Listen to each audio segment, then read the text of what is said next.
Bonjour à tous, bienvenue dans la grande émission et aujourd'hui on a décidé de vous faire voyager à travers le monde et notamment avec de belles initiatives, celle d'une association Mômes du Monde. Mômes du Monde s'intéresse à finalement accompagner et peut-être ajouter, des couleurs de la vie, quelque chose, de jolis projets qui sont dans différents pays chaque année et puis un Varois de chez nous les accompagne dans ce projet pour réaliser des films, pour faire de très jolies photos, des photos qu'on retrouve dans cet ouvrage Mômes du Monde chez les Rumka notamment, et puis on va découvrir ces photos-là lors de notre émission. On va découvrir aussi quelques extraits d'un documentaire, mais derrière ce documentaire, derrière ces photos, c'est aussi de jolis projets qui se mettent en place sur place. Et pour nous en parler, Pascal Lahure, qui est photographe, reporter et réalisateur. Et toi, tu es basé à Flaçon-sur-Issol. C'est ça. Ah, ça va.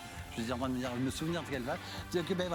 Photographe, reporter, réalisateur, finalement, c'est tous ces projets que tu fais pour cette association, Mômes du Monde.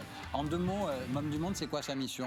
Alors, c'est une association qui existe depuis 2008 et qui amène l'art aux enfants défavorisés. Donc, ils ont déjà fait un tas de projets en France et ils font des projets aussi à l'étranger. À Roum, ils ont rénové entièrement l'école de Roum, qui était totalement délabrée. Et ils sont repartis, l'école est superbe. Tu l'as d'ailleurs sur le petit film. On l'a sur le film, on verra quelques extraits. Et puis aujourd'hui, on va vous parler aussi de... là, on ne va pas aller qu'à l'étranger, on va revenir aussi dans notre Provence aussi, grâce à Nicolas Amat, qui va nous parler de quelques expressions, quelques mots en provençal. Bonjour Nico. Salut. Tiens, redresse-toi, là, vas-y. Parce que là, j'avais peur pour toi. Je dis, là, dans 2 minutes, il a le front qui tape sur le bureau. Non, t'inquiète pas, tu vas pas des mourons, mon bel. Oui, on va rebondir, on va revenir sur une phrase que j'avais parlé fin de l'année dernière. Exact, c'est vrai qu'il y a quelques téléspectateurs qui m'ont envoyé des petits messages et tout ça. Et puis tu as un petit mail, tiens, on va en profiter pour rappeler un mail, c'est micolao83@gmail.com. Et puis où on peut t'écrire. Et puis certains ont demandé de revenir dessus pour expliquer certaines des expressions. Des expressions qu'il y avait dans la phrase, on n'avait pas eu le temps d'en parler étant donné que c'était un petit coucou. Donc aujourd'hui, on va revenir dessus. Un petit coucou, il y en a un qui vient nous faire un petit coucou aussi, Fabrice. Je suis là, oui. Je vais écouter et regarder cette émission avec grand intérêt. Les voyages, c'est génial. Bon, refais-moi ta voix rock, là. Il fait du hard rock à des moments. Quoi. À mes heures perdues. À ses heures perdues. N'hésite pas à interagir aussi.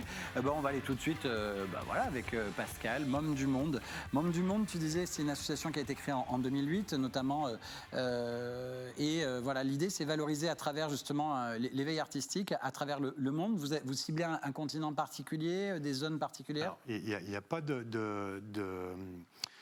de zone réellement ciblée, c'est toujours en fait une occasion qui s'est créée. Là, à Roum, c'est parce que dans l'association, il y avait un des mecs qui avait habité 4 ans à Roum, qui est une petite île à 1 heure de Conakry. Et le prochain projet est au Népal, parce que là, on connaît quelqu'un aussi qui a créé un orphelinat au Népal suite au tremblement de terre qu'il y avait eu en 2018.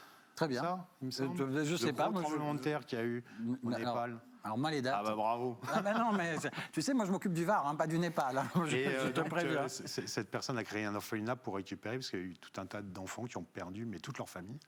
Et là l'idée c'est d'aller poser des panneaux solaires sur cet orphelinat pour qu'ils puissent faire les devoirs plus longtemps le soir et ainsi de suite. Et surtout c'est-à-dire que là vraiment c'est aider des enfants finalement qui n'auraient pas accès finalement autrement à l'éveil artistique. C'est à l'art ça et aussi. à l'éducation. Voilà, ouais. Et derrière cet éveil artistique, toi tu vas là-bas aussi avec cette casquette de de photographe, reporter, réalisateur. C'est-à-dire que là, il y a un ouvrage Mômes du Monde qui est sorti avec des photos, mais sublimissimes. C'est-à-dire que c'est... Comme je les trouve... En plus, on les voit là à l'écran, c'est-à-dire que tu nous les as envoyées, certaines des photos, mais je les ai vues là et on va les voir à l'écran, mais quand on ouvre d'un seul coup le bouquin par rapport aux couleurs qui sont finalement, au niveau de l'impression, peut-être mieux maîtrisées qu'à l'écran et tout, elles donnent sur papier encore un relief différent et encore plus de relief, je trouve. Moi, je suis amoureux de l'Afrique, mais c'est vrai que l'Afrique a toujours des couleurs incroyables et des lumières incroyables, et toujours avec des gens qui ont un sourire. Et si tu sais te faire accepter, tu as un sourire constamment, ils te le rendent, quoi. Non, c'est vrai, elles sont vraiment très belles. Et un petit film aussi qui a été réalisé. On va peut-être regarder tout de suite le film où on va voir justement ces images du lieu et on va le découvrir, et puis surtout aussi des images du projet.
voix.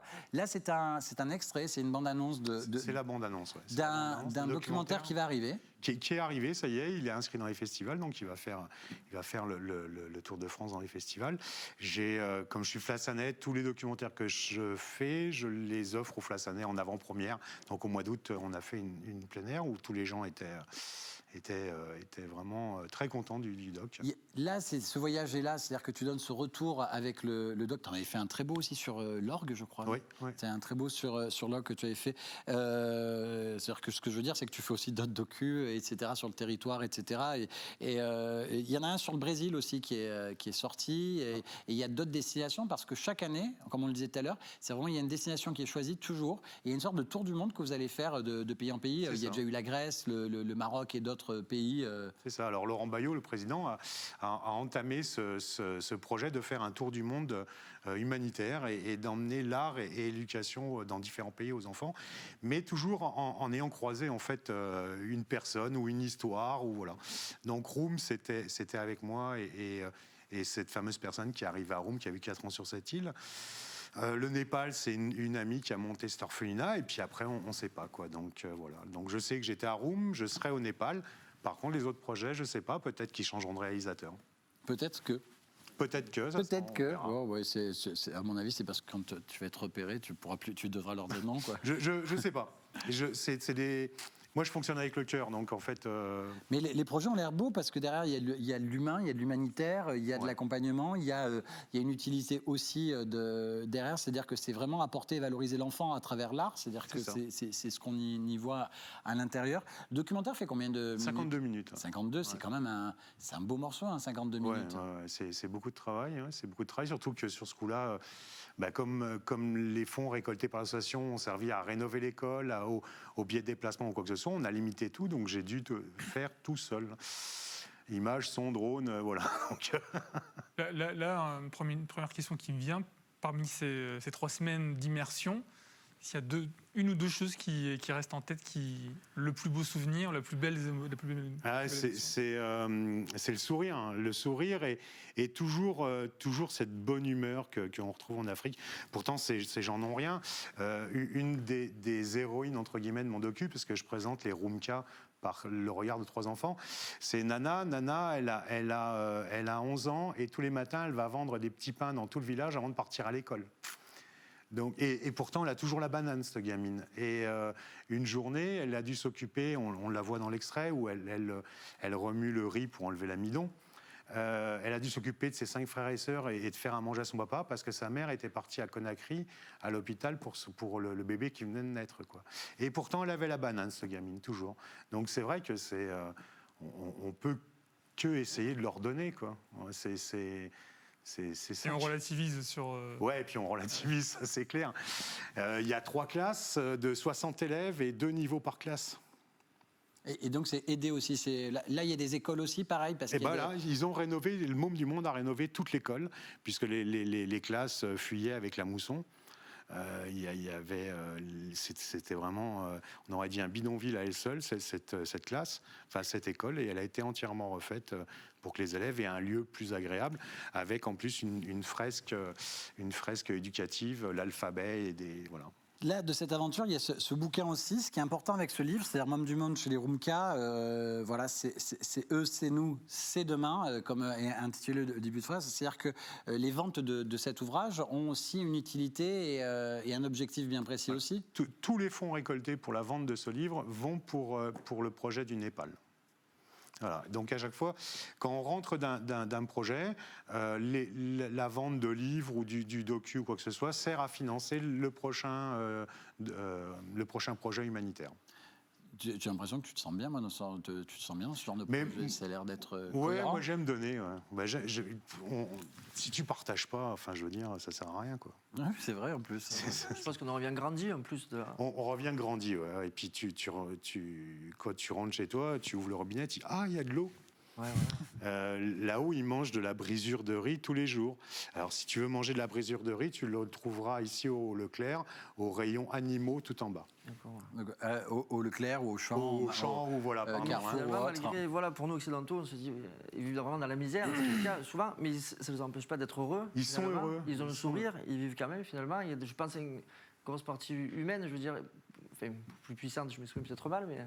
Alors, si tu n'es pas solidaire dans ces pays-là, s'ils ne sont pas solidaires. Je crois qu'ils n'ont pas entre eux, forcément les chaînes d'infos. Voilà, un petit peu, si, mais si tu n'es pas solidaire, si tu ne crois pas en la famille, voilà, tu ne vas pas survivre, parce que la solidarité est vraiment le maître mot sur l'île. C'est ça, ce qu'on nous, on aurait tendance à perdre Oui. dans notre société et tout, effectivement. Ouais.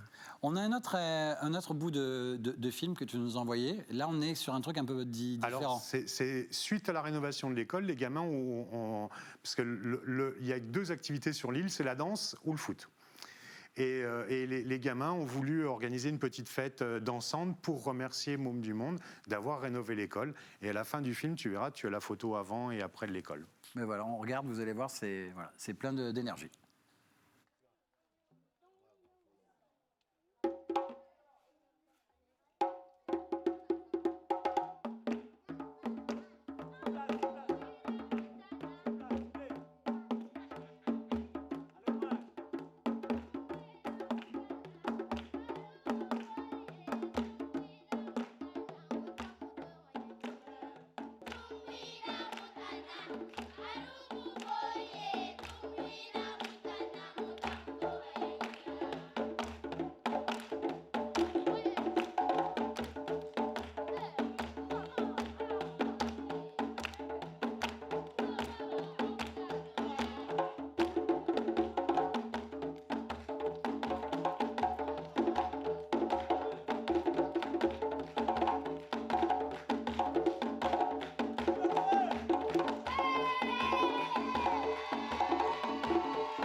Cet avant, cet après, dès le départ, cette image-là qui arrive en drone et on voit cette île, ça fait vraiment rêver, quoi. C'est une image réellement de carte postale, c'est ce que je te disais, et tu m'as répondu.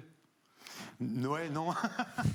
Non, parce que la vie est quand même dure là-haut. Hein. Ils vivent que de la pêche, comme je te disais. Ils mangent de la brisure de riz. Pour boire, c'est l'eau des moussons ou l'eau du puits. Le puits étant en contrebas de l'île, ils ramassent l'eau des pluies, mais aussi les excréments d'animaux. Donc, il faut avoir le ventre un peu accroché. Et voilà, donc la vie est très dure. Alors, c'est vrai que vu d'extérieur, tout fait carte postale, quoi. Mais quand tu es dedans 3 semaines, c'est un peu moins évident. Voilà. Mais bon, après, moi j'aime ça. J'aime être un peu dans le dur, à l'autre bout du monde, donc ça va. Ça te fera du bien, pardon. Oui, non, mais c'est pour ça que j'engraisse ici et je pars, c'est bon. Je dis ça en plaisant parce qu'on en parlait hors antenne, justement, de ça, de partir là-bas, c'est extrêmement sportif. Et on va partir en Provence. Alors, cette petite phrase, Nicolas Ama, je rappelle, le petit Provençal est avec nous aujourd'hui. Ouh, ça, c'était la joie. Et tu nous as... C'était quand? C'était fin décembre. Ouais, c'était le 30, juste avant le jour de l'an, je crois. Et voilà, il y avait une petite phrase que tu citais, dont tu avais parlé. Tu as reçu quelques petits courriers où les gens voulaient que tu t'arrêtes un peu sur certains mots et certaines expressions de cette phrase plutôt marrante. Plutôt marrante. Alors la phrase, je vous la recite. Ah bah oui, quand même. Vite. Moi, j'ai oublié. Ça parlait un peu du temps qui passait vite. Alors c'est vrai que le temps passe vite. En début d'année, on croit toujours qu'on a le temps, que l'année va être longue, qu'on va avoir le temps de faire un moulon de choses, voire même de tuer un âne à coups de figue molle. Et que finalement, entre quelques émissions sur Varazur, le temps de dire à Philippe d'aller se faire une soupe d'esque, par exemple, qu'entre 4 cagades et une estampée ou 2, on se retrouve comme des couillons, début février de l'année suivante, à se regarder avec nos yeux de bog, parce que maintenant, il n'y a plus que ça qui dépasse du masque, malheureusement, quand on n'a pas les lunettes de soleil, encore, mais bon, c'est malheureux, mais dans tout ça, heureusement qu'en Provence, à table, nous n'avons pas que de régardelles à manger. Voilà, ça c'était toute la phrase que... Donc, et là, dans fin de compte, la phrase dite, il y a quelques expressions. Moulant. Pourquoi moulant? Parce qu'on la connaît tous. Mais oui, moulant. Alors, c'est quoi un moulant? Ça vient du provençal, tout simplement. Un moulon, M-O-U-L-O-U-N. Un moulon, c'est un tas, en fait. Donc, pour dire, il y a un tas de gens, mais il y a un moulon de gens, il y a un moulon de personnes, enfin, un moulon de choses. D'accord. Le son moulon vient de là, vient du provençal, ouais. Et c'est quoi exactement? Donc, c'est ça. Et tu as dit figue molle? Alors, tuer un âne à coups de figue molle. Vous l'avez jamais entendu cette expression? Oui, je crois peut-être l'avoir entendu. C'est pas une expression que ça fait 100 ans que je ne t'avais pas vu, ça t'a mis longtemps à venir, j'aurais eu le temps de tuer un âne à coup de figue molle. Voilà, c'est bon, parce que vous imaginez, si tu tues un âne à coup de figue molle, tu mets la vie des rats, quoi. Donc voilà. Après, il y avait l'âne en provençal, d'ailleurs, qui se dit l'ail, pour la petite anecdote. D'accord. L'ail, A-I, le A et le I se prononcent ail en provençal, donc voilà. Parce que tu as dit, à un moment donné, tu as dit un truc, une phrase avec ça, c'était quoi l'expression? L'expression, dans ma phrase? Ouais. Donc, tu as un âne à coup de figue molle. D'accord. Je suis en train de vous dire qu'un âne en provençal se disait ail. Soupe d'esquel. Ah, une soupe d'esque. D'esque, ah voilà. Je passe directement à ça. Il y a longtemps que j'ai pu entendre ça. Tu veux se faire une soupe d'esque? C'est à quelqu'un, c'est comme si tu allais lui dire, tu va compter les mouettes, va caguer à la vigne, va te faire une soupe d'esque. Les esques, c'est les verres qu'on se sert pour pêcher, les verres de vase. L'esque, c'est les verres de vase. Donc voilà, c'est une expression comme de chez nous, va te faire une soupe d'esque. Bon, 4 gagades, quatre cagades, c'est des bêtises d'une chose d'une autre. Et après, t'as quoi après Une estampée ou deux. Une estampée, ouais. J'ai jamais entendu une estampée, ouais. Se faire une estampée, c'est pas une estampée. À Flasson, n'est pas estampée ou... Par exemple, je sais pas, moi je vais griller un feu rouge, le gendarme il va arriver, il va me faire toute une estampée. Voilà, en fait, c'est faire un scandale. Une tempête. Scandale, du bruit, voilà. Ça vient du forgeron, du verbe estampa, quand il tapait sur le fer. D'accord, ok. Estampa, donner l'estampeu, ça faisait du bruit, c'était bruyant. Donc faire une estampeu, ben, c'est faire du bruit. Les yeux de bog, goby, c'est la même chose ou pas? Alors le goby, c'est un poisson, la bogue, c'est un poisson aussi. C'est la petite anecdote, je crois que la bogue, c'est le poisson que quand on le pêche, il nous cague dans les mains, en fait. Voilà, c'est le petit truc. La bogue, c'est un poisson avec des yeux ronds. J'ai le fils d'une voisine, il me fait pareil, voilà. je prends dans les bras. C'est comme tu me regardes les yeux de merlan frit, tu m'as fait les yeux de bogue, tu vois. Et bon, ça, voilà. Et après, qu'est-ce que c'est? Les régardelles. Ouais. Il y avait les régardelles à manger, j'adore ce mot. Dans la langue provençale, voilà, les régardelles, c'est quand tu as beaucoup de choses sur la table mais que tu ne peux pas trop vraiment les manger. En fait, il y a plus de choses à regarder qu'à manger, c'est des régardelles. D'accord, c'était mignon, régardelles. Voilà, c'était je revenais sur ma petite phrase avec une petite expression. Tu les connaissais toutes? Ouais, quelques-unes. Quelques-unes, ça fait du bien de les entendre. Pas toutes? Les yeux de goby, mais oui, les yeux de goby. Là, c'est des bogues. Un cagobraille. Un cagobraille, oui. Bon, ben voilà, ça fait voyager. Vous en avez beaucoup là-bas aussi, parce que c'est vrai que selon qu'on soit du côté mer ou du côté terre, c'est peut-être pas les mêmes expressions, je crois. Ah, Flassin? Ah oui, il faudrait demander à ma voisine plutôt. C'est Madame Icard. Madame Icard. Ah, ben tiens, c'est oui, la femme de Jean. Et voilà, c'était un monsieur génial. D'ailleurs, pour rebondir, à Roum, du coup, il parle quelle langue?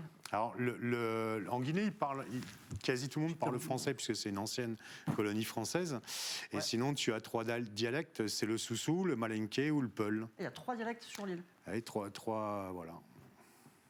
T'as pas perdu ton micro? J'ai perdu le micro, mais j'espère qu'il marche toujours. On m'entend? Bon, bah, écoute, je sais pas. On l'entend toujours? Bon, ça va. On l'entend toujours. Ça va. Le micro. Non, j'ai eu peur. J'attendais de voir le. Donc ils ont 3 dialectes sur l'île. Parce que tu as 3 ethnies sur la Guinée. D'accord. Donc les Soussous, les Malinké et les Peuls. Alors en tout cas, moi voilà, sur l'idée de cette assos dont on parlait, Mômes du Monde, il y a un site internet, c'est mômesdumonde.com.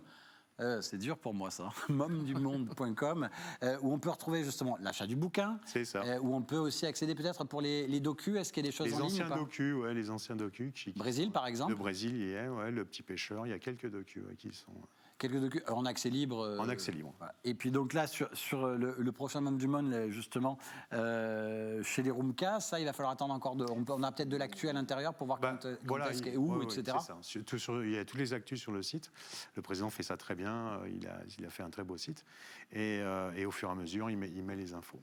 Donc là, on est d'accord que le prochain, c'est le Népal, si tout va bien, si les fonds sont récoltés, etc. Alors, on devait y être, et malheureusement, Madame Covid nous a arrêté dans notre élan. Donc, on a dit on va arrêter de courir partout, puisque c'est dur.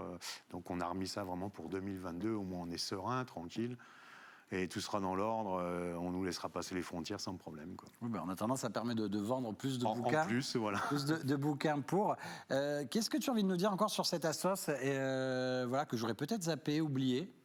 Écoute, pas grand-chose. Hein. Tu as dit le maximum de choses. Le site internet, achetez le bouquin pour financer les prochains projets. Allez les aider, faites des dons. Et toi, après, bon, tu es réalisateur tout au long de l'année aussi. Là, je te disais tout à l'heure, je vois une parenthèse sur un docu que tu avais fait sur l'orgue qui était plutôt intéressant. Je me souviens que c'était aussi, il y avait aussi cette histoire de balader de bout de territoire en bout de territoire. Je me souviens de Valérie Roussel, tiens, Oui, que tu avais qui était... interviewé. Il y avait des promenades dans la ville à voir certains remparts, certains bouts d'eux. C'était plutôt très pertinent. D'autres projets pour toi avec dans oui, le même ligne? Je pars bientôt faire un 90 au Tchad sur l'association SOS Éléphant. C'est une Française qui est au Tchad depuis 20 ans et qui se bat pour faire passer une zone, un corridor en air protégé pour que les 500 derniers éléphants puissent passer tranquillement et aller boire sans se faire massacrer, quoi. Donc voilà, c'est dans pas longtemps. Important. Non, c'est beau parce que c'est un éléphant, c'est un animal majestueux et c'est vrai que mine de rien, il est dangereux quand on touche quand on lui empêche de manger et de boire, il est capable de faire beaucoup de choses. Moi aussi, à l'oreillette, on me dit que qu'un éléphant, ça trompe énormément, mais vous savez, il n'y a pas que l'éléphant qui fait ça. C'est vrai qu'on perd tellement d'espèces d'animaux. C'est bien qu'il y ait des gens aussi comme ça, des personnes qui... C'est marrant parce que là, c'est vrai que tout ça, ton métier peut faire rêver, mais il faut dire aussi, pour moi, il faut aussi le souligner et le préciser, c'est-à-dire que là, l'année qui vient de se passer, toi aussi, tu as été impacté réellement à la maison. Voilà, c'est-à-dire que c'est-à-dire que à la maison, comme tout le monde, hein, on est mais. À partir du moment où je pars d'un principe, c'est à partir du moment où je n'ai pas de réponse à donner ou de solution, c'est qu'il n'y a pas de question. Donc voilà, on tend le dos, on baisse la tête, ça passera. Hein. Oui, c'est-à-dire qu'en même temps, voilà, tu es en train de nous faire rêver en me disant, mais oui, il y a d'autres moments où il y a des moments de creux et de difficultés aussi. Sur les éléphants, et quoi d'autre choses un peu en piste? C'est déjà pas mal. C'est déjà très bien parce que là, ça va être un boulot énorme déjà. C'est un mois de tournage, ouais, mais après, tu as la préparation qui précède, le montage. Tu as 3, 4, 5 mois de montage. Donc voilà, c'est beaucoup de travail. Hein, ouais. C'est 3, 4, 5 mois de montage parce que derrière, c'est dérocher, c'est récupérer toutes les images vidéo, les revoir et savoir comment on va les emboîter les uns aux autres. C'est exactement ça. Parce que quand tu fais un livre, enfin un film ou un documentaire, tu écris un film, t'en tournes un deuxième, mais t'en montes un troisième. Donc tu pars avec une idée. Tu arrives là-haut, les idées, en plus c'est l'Afrique, donc les idées ne sont pas forcément réalisables immédiatement. C'est tout à l'heure à 14h, peut-être vendredi alors. C'est ça, j'ai une anecdote d'ailleurs là-dessus. Et quand tu reviens, vu les images, tu te dis, mais en fait ça irait mieux dans ce sens-là. T'as une anecdote? Oui, j'étais parti couvrir en tant que photographe une animation dans le désert saharien et course de dromadaires, 600 dromadaires, donc en plein désert, Sahara. Et le guide, le chauffeur m'emmène et me dit c'est ici. Mais c'est ici, il n'y a rien. On a fait 3 heures de 4x4, il n'y a rien autour. Mais je me dis comment tu sais que c'est là la ligne de départ? Si, le caillou là, c'est la ligne de... Tu attends, midi le départ. 4 heures, les chameaux commencent à partir. Donc là, tu sautes dans le 4x4, tu prends des photos et tout. Ils font 100 mètres et tout s'arrête. Et je dis, qu'est-ce qui se passe? Faux départ. Et demain. Et toi, tu as attendu 5 heures sous un soleil, ça n'a rien. Voilà. Il vient de résumer finalement l'idée. On se retrouve quand? Demain, tout simplement. Merci à Pascal Lahulle, je rappelle. momdumonde.com pour le bouquin, pour visionner certains films. Vous pouvez aller partir au Brésil, en Guinée, au Cambodge, à différents endroits. Voilà, puisque l'association nous permet aussi à nous de voyager. Merci à tous les deux. Merci à toi, Philippe. Comment on dit au revoir? Adicias. À Belle-Air, à bientôt. Voilà. À se réveiller, à se revoir. Décidément. Écoutez, je vous dis moi à demain et puis je vous dis gros bisous. À très vite. Merci.